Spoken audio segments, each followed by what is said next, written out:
Une pâte fine, une farce parfumée, du croustillant à chaque bouchée. Aujourd'hui, on prépare des briques au bœuf et au cheddar. Bien relevées, dorées à souhait et carrément addictives. Allez, dans une grande poêle, tu vas faire fondre un beau morceau de beurre et tu fais saisir la viande hachée. Tu la détaches bien avec tes 2 spatules en bois. Pendant ce temps-là, tu prépares l'oignon, tu l'épluches et tu le découpes finement. Alors moi, j'avoue, j'ai fait le choix de la facilité, je l'ai passé au mixeur. Je l'ajoute ensuite à la viande hachée et je mélange le tout. Je sale, je poivre et pendant que ça continue de cuire, j'épluche une gousse d'ail et je vais la presser au presse-ail, l'ajouter directement à ma viande.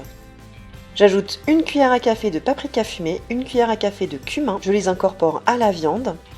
J'épluche les carottes et je découpe des juliennes à l'aide de ce petit ustensile que j'adore. Ça effiloche mes carottes hyper facilement. Allez, ensuite on va en faire des tout petits morceaux, je découpe au couteau grossièrement. Je vais râper également à peu près 2 cm de gingembre que j'ajoute à ma préparation. Je mélange et je laisse cuire. J'ajoute 2 cuillères à café de concentré de tomate et un petit peu d'eau. Un petit peu de thym à l'œil.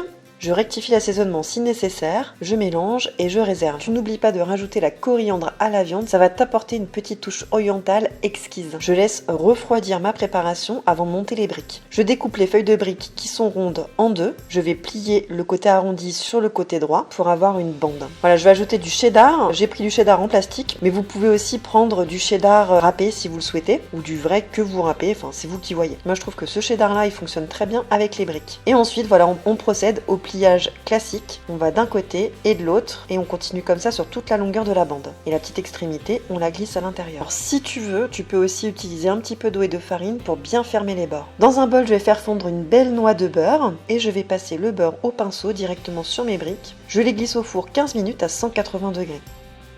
Au bout de 15 minutes, vous voyez, le cheddar il est bien fondu. Mes briques sont croustillantes et pas ultra grasses. Elles sont juste passées un petit peu au four. Mais si tu préfères les cuire à la poêle, tu peux le faire avec un petit peu d'huile à feu moyen. Tu les fais dorer des 2 côtés jusqu'à ce qu'elles soient bien croustillantes. Je prends une petite sauce aigre douce pour les accompagner. Vous pouvez aussi faire le choix de prendre une sauce au yaourt avec un petit peu de citron ou de ciboulette. Vous voyez le cheddar fondu comme ça, c'est juste un régal, c'est hyper gourmand. Regarde-moi ça comme c'est gourmand. Croustillant dehors, fondant dedans. Les briques de bœuf au cheddar, c'est un voyage entre Tunis et Bombay, avec un détour par ta cuisine. Une recette simple, explosive et terriblement gourmande. Préviens tes invités, impossible d'en manger qu'un seul. Allez, je te souhaite un excellent appétit et je te dis à la semaine prochaine pour une nouvelle recette sur À la Loupe Cuisine.